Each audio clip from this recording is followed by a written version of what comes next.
Hello, ladies and gentlemen.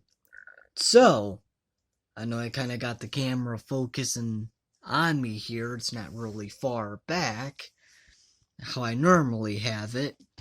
But, my phone's charging, so that's why I can't really have it propped up, because it's charging. But anyways, I've been wanting to make this video for a while. This is actually my top 5 most favorite wrestling superstars. Now, this will be the men wrestlers. Some other time I'll make a list of lady wrestlers that are my top 5 favorite woman wrestlers, or used to be called divas. Used to be called divas. But anyways, alright. Number 1 for the men WWE wrestlers, or WWF at the time. No other than The Fiend, Bray Wyatt. Now, my reasoning on why I liked The Fiend so much is because, number 1, The Fiend really actually drawed me back into actually sitting there watching a matchup. The Fiend was one of those wrestlers that actually got me to sit there and really enjoy a matchup. And he just was. And not just that, The Fiend was so fucking cool in my opinion. It was so cool, the entrance, the scary mask, It was legitimately, in my opinion, it was like a Jason Voorhees, it was like a horror movie killer, but in WWE. It was just so cool, And then I just loved when The Fiend would just get up out of fucking nowhere, like a wrestler would hit his finisher, like Seth Rollins did at the curve stomp, and he would just fucking kick out at 1 or get up like it was no big deal. I fucking loved it. It was hilarious, But then we all know how Vince treated him, which is he did not deserve those 2 losses, or I should say 3 losses. So, anyways, man, and honestly, The Fiend, till this day, is still my favorite wrestler of all time. I really do think The Fiend Bray Wyatt is one of my most favorite, if not my favorite wrestler of all time. Like, seriously. That used to go to my number 2 list, but yeah, The Fiend Bray Wyatt. I know Bray Wyatt's not The Fiend right now. I don't think The Fiend will be gone. I do think that character will be back since Bray's back, which is, I know, I should have made a video on his return, but if you're wondering, yeah, I fucking loved his return. I loved it. I loved Bray Wyatt's return. I actually love the storyline that's going on right now, the whole, Uncle Howdy thing and stuff.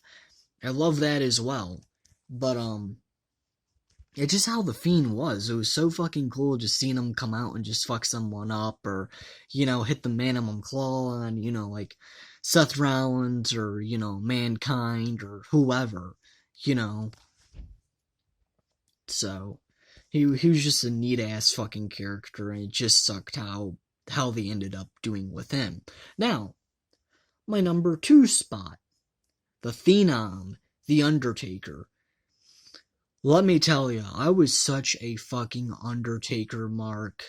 Ooh, I was an Undertaker mark. And I still am. And I will tell you this. It doesn't matter if he's wrestling or not anymore. Every time he has a match at WrestleMania, I don't give a fuck his age. I don't even give a shit if he's facing Roman or whoever. I will always pick The Undertaker to win at Mania, because in my opinion, the streak was something that should have never been broken.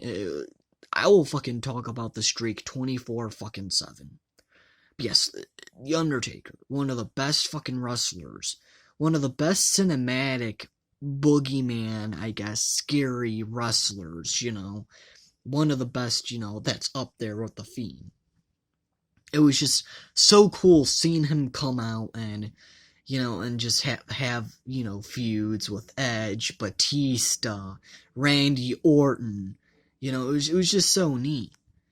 And the streak, like I said, the streak should have never been fucking broken. That was such a special thing.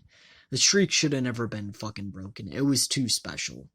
And if they wanted to break it, yeah, I do strongly go against with Bray Wyatt should have been the one to do it. Not saying because I like The Fiend, I'm just saying it would have been fucking perfect. But anyways, yeah. So Undertaker, number 2, just the way that he was and the way that he would always stay in character, it was just so fucking cool, so badass. Number 3, no other than the Beast Incarnate, Brock Lesnar. Now, do I agree with Brock breaking the streak? Hell no. But every time that Brock returns, let me fucking tell you, I get hyped. We know people are gonna get fucked up. We know someone's gonna go to Suplex City. And I'm not gonna lie, I like the Suplex City shit. It's hilarious that he can... It's hilarious in the fact, just listen, that it's one move and all of a sudden you're out of it. You can't even get up. Yeah, it's so hilarious that all he does is suplexes in his fucking match, and it's all he does is suplexes and an F5. It's so hilarious that he does that, and he wins with it, And don't even get me wrong, I like 2002 Brock where he actually did more stuff, but when he returned was really when I became a fan of Brock. Him beating the shit out of John Cena was fucking gold. I loved that. Him just being the fucking monster too, Just an absolute beast. Just fucking people up. Like, I loved it. I love when WWE can have someone come in there and not have to do 75,000 splashes, and you know what I mean? Like, don't get me wrong, I love when wrestlers can do spinning moves, and I love that. But after a while, it's so predictable. I just like watching a wrestling match sometimes, or someone comes in there, and that person just tossing whoever around, and that's what Brock would fucking do, And that's why I got so interested in Brock Lesnar. And in my opinion, a lot of the stuff that he would do, it would look so fucking painful. It would look, like that's another reason why. And another reason, Brock's just a fucking badass. He's a legit badass. So, alright. Number 4 on the list. This is going to be a hard one. But, number 4 on the list, man oh man, now people might be like, him? Just listen. Bill Goldberg. Now, do I like the fact of what he fucking did when he came back? Well, sort of. I like the fact that he came back and he shocked the shit out of everyone in, what was it, Survivor Series 2016? It was Survivor Series 2016. I fucking loved that. He came back, hit 2 spears, a jackhammer. That shit was fucking awesome. Then they decided to absolutely go too far, in my opinion. But I like the old days of just watching the old matches of when he would come in there, spear the shit out of someone, hit a jackhammer with his undefeated 173-day reign. I love that shit. I always thought Goldberg was a badass wrestler, and I get it, there's people out there that say, oh, he can't do 5-minute matches, he can't do 10-minute matches, all he does is a spear and a jackhammer. Well, again, I'm one of them people that like the fact that he used to come in there, just spear the shit out of someone. Oh my god. Go look at some of his old WCW days. Like, look at some of his old WCW matches, and you'd be like, ooh, just the spear that he would do back in the day. And then the jackhammer as well. Let me tell you, you think he fucking does a good jackhammer now? I mean, he did pretty good in the Bobby Lashley match, the one where he speared Bobby off the stage. He did a pretty good jackhammer there. He also didn't do a too bad of a jackhammer in the Drew match. Yeah, a little bit on the ending there was kind of a screw up, but it wasn't bad. But nah, the old Goldberg could fucking whip some ass. Let me just tell you, his spears and the old jackhammer, whoo! I fucking enjoyed that shit. But then they went overboard when, they had him return and win 95 championships, it felt like, and all types of shit. Even though I only think it was maybe twice in a row, but still. Alright. Next one on the list. Again, this is a hard one. This is seriously a hard one. I got so many in my mind. There are so many great wrestlers. But out of my all-time, I guess you would say, favorite lists, this is really a hard one. Man, oh man, like, so many in my mind right now. But I gotta say, John Cena. Yep. Now, the newer type of John Cena, I was never really that into.